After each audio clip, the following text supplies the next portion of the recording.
Hello అండి, ఎలా ఉన్నారు అందరూ? Welcome to Vasuram vlogs. ఈరోజు మన డైలీ సింపుల్ వంట ఏంటంటే తెలగపిండి పొడిపప్పు ఇంకా మజ్జిగ తాలింపు. దానికోసం పప్పు పొడి పొడిగా ఇలా అంటే సాంతం మెత్తగా కాకుండా కొంచెం పలుగ్గా ఉడికించుకొని పక్కన పెట్టేసుకున్నాము. దాంతోపాటు మజ్జిగ కూడా మరీ చిక్కగా కాకుండా మరీ పలుచగా కాకుండా ఇలా చిలుక్కొని పక్కన పెట్టేసుకున్నాం. దానికి రెండింటికి కలిపి ఒకటేసారి తాలింపు అయితే పెట్టేస్తా. రెండు తొందరగా ఒక 10 నిమిషాల్లో టక్మన్ అయిపోతుంది అనమాట. సో ముందుగా మనము మూకుట్లో కొద్దిగా ఆయిల్ పోసుకొని, రెండింటికి తాలింపు వేస్తున్నా కాబట్టి కొంచెం ఎక్కువ ఆయిల్ పోస్తున్నా.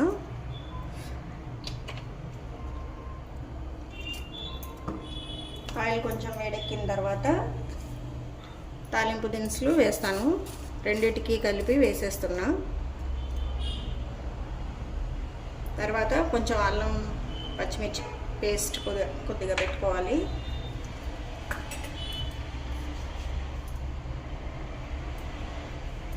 ఆయిల్ వేడెక్కే అందులో మజ్జిగలో ఒక స్పూన్ ఉప్పు వేసుకొని కలిపేసుకున్నాను. కూరలోకి సాల్ట్ తర్వాత వేస్తా. పక్కన పెట్టేసుకొని ఆయిల్ వేడెక్కిపోయింది. సో తాలింపు దినుసులు వేసేస్తున్నా. ఫస్ట్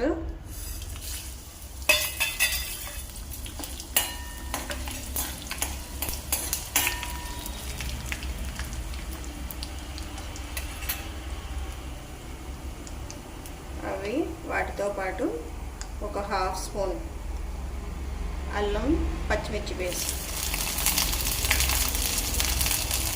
రెండిట్లకి సరిపోతుంది.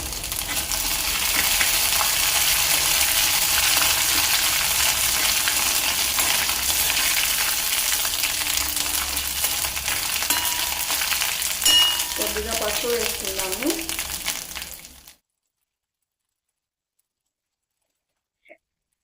తర్వాత ఉల్లిపాయలు,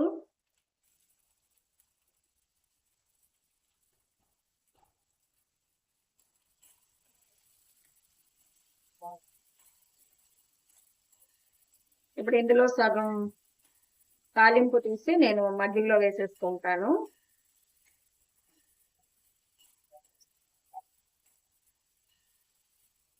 మజ్జిగ చారులోకి ఉల్లిపాయలు బాగా ఫ్రై అవసరం లేదు కాబట్టి నేను ఇప్పుడే వేసేస్తా. కొంచెం తీసి కూరలోకి మాత్రం కొద్దిగా ఫ్రై చేస్తా.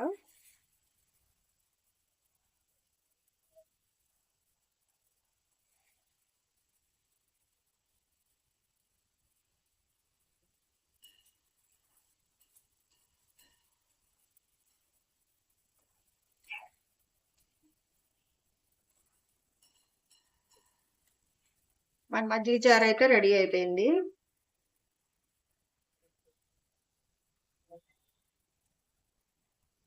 తర్వాత కొద్దిగా కారం యాడ్ చేస్తాను.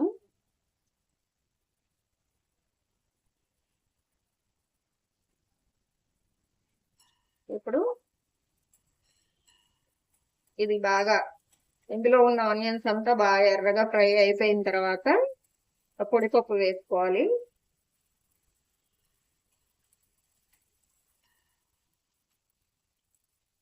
మజ్జిగ జారులో కొద్దిగా కారం కూడా వేసేసుకున్నా. సో ఇది ఇంకా రెడీ అయిపోయింది. ఆనియన్స్ బాగా ఫ్రై అయిపోయినాయి. చాలు, ఇలా ఉంటే చాలండి. సో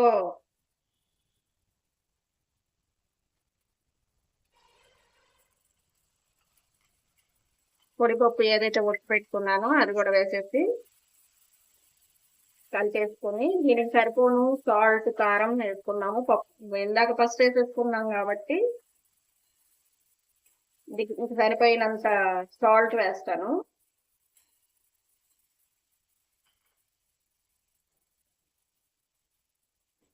ఇంకా మనం తెలగపిండి కూడా కలుపుకుంటాం కాబట్టి రెండిటికి కలిపోయి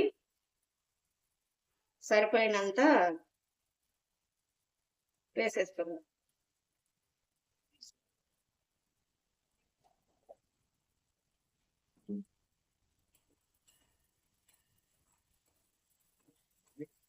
పప్పు ఇక్కడ మెత్తగా వేసేయకూడదు, ఉడికించుకోకూడదు. వీలైతే ఇంకా దీనికన్నా ఇంకొక రవ్వ పాలకు ఉడికించుకున్నా పర్వాలేదు. ఇప్పుడు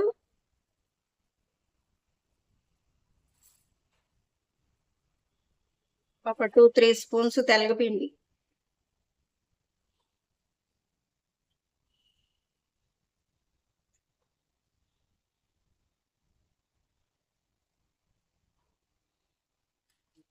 వేసుకొని ఒకసారి కలబెట్టుకొని చిన్న గ్లాసుడు వాటర్ వేసుకుందాం.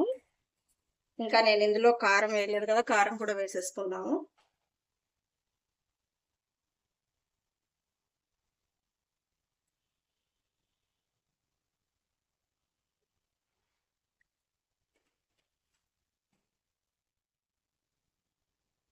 ఇన్ని నీళ్ళు పోస్తున్నా, అవసరాన్ని బట్టి ఇంకా పోస్తా, లేదంటే సరిపోతే సరిపెట్టేస్తాను.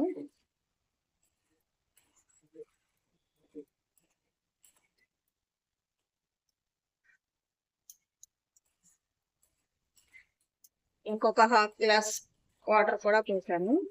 ఇప్పుడు ఇదంతా దగ్గర పడి, ఏదైతే మనం పిండి వేసాం కదా తెలగపిండి, అది కొంచెం ఉడకాలి అనమాట ఈ వాటర్. ఇది అంతా పొడి పొడిగా అయిపోతుంది, అందుకే పొడిపప్పు అంటారు.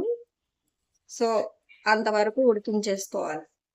ఇలా వాటర్ అంతా ఎవాపరేట్ అయిపోయింది కదా, ఇప్పుడు దీన్ని కాసేపు ఫ్రై చేసుకుంటే కూర అయిపోయినట్టేనమాట.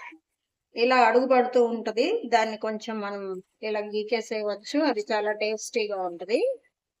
సో దీన్ని కొంచెం పొడి పొడులు అయ్యే వరకు వేయించుకుంటే మనకి కూర రెడీ అయిపోద్ది. చూపిస్తాను. ఇదేనండి ఈరోజు నా సింపుల్ వంట. Thanks for watching.